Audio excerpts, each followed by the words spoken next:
दिल्ली में एक ईमानदार साहूकार रहता था। एक बार दो ठग सेठ के भेष में उसके पास आए और साहूकार से बोले, हम दोनों कुछ जेवरात बेचना चाहते हैं।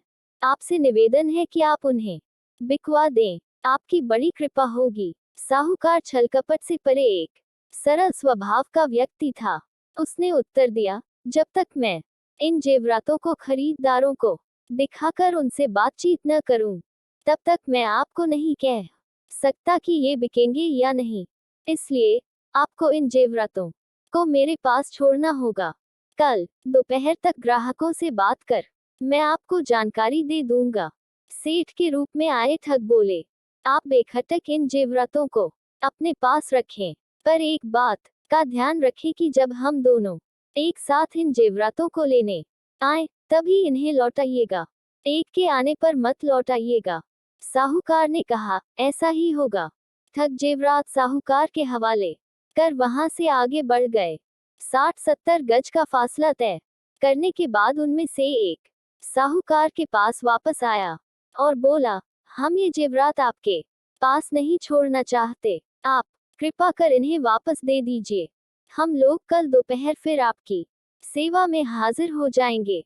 साहूकार ने पूछा, आपके दूसरे साथी कहाँ हैं? उस ठग ने उंगली से अपने दूसरे साथी की ओर इशारा कर साहूकार को बतलाया, उस तिराहे पर मेरा दूसरा साथी अपने एक मित्र से वार्तालाप कर रहा है। उसके कहने पर ही मैं आपके पास आया हूँ।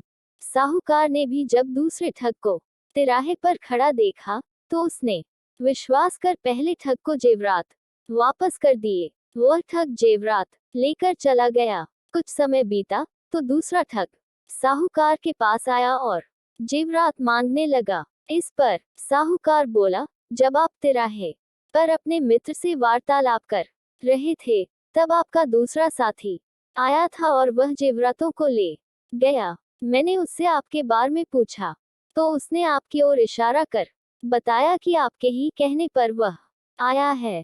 उसकी बातों पर विश्वास कर मैंने उसे जेवरात वापस कर दिए।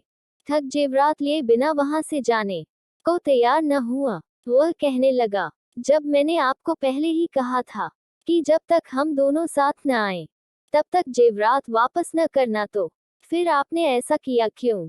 आपने गलती की है, अब इसका फल मैं क्यों भोगूं? आपने किया है, आप भरें। साहूकार ने नम्रतापूर्वक उत्तर दिया, आप भी तो उस समय तिराहे पर खड़े थे जब आपका दूसरा साथी जेवरात लेने आया था। ठग का मिजाज गर्म हो गया। वह तैश में आकर बोला, इससे क्या होता है? क्या मैं कहीं खड़ा नहीं हो सकता? मैंने तो उसे जेवरात लेने भेजा ही नहीं था। दोनों का वाद विवाद बढ़ता चला गया। ठग किसी तरह से भी बिना जेवरात के मानने को तैयार न था। जब उसे जेवरात वापस मिलने की उम्मीद न रही, तो वह साहूकार को धमकी देने लगा कि वह उसे बदनाम कर देगा और जेल की हवा खिलाएगा। साहूकार ने कहा, जो जी में आए वो करो। ठग ने शीघ्र ही जाकर बादशाह अकबर के यहाँ न्याय की दरख्वास्त दे दी। अकबर के इस प्रकरण के निपटारे की जिम्मेदारी बीरबल को सौंपी। बीरबल ने आदेश का पालन करते हुए साहूकार को बुलवाया। साहूकार बीरबल के सामने उपस्थित हुआ और सारी बात उसे बताते हुए बड़े बड़े विश्वसनीय महाजनों की गवाही भी दिलवाए। बीरबल को तब यकीन हो गया कि ठग का दावा झूठा है। वह ठग से बोला, जब यह बात तय हुई थी कि तुम और तुम्हारा साथी एक साथ जेवरात लेने आओगे, तभी साहूकार तुम्हें जेवरात वापस देगा। फिर तुम अकेले क्यों आए हो? तुम्हारा दूसरा साथी कहाँ है? ठग को कोई जवाब देते नहीं बना। तब बीरबल ने साहूकार को आज्ञा दी, जाओ, जब दोनों साथ आए तब इन्हें मेरे पास ले आना, अकेले आए तो भी लाना।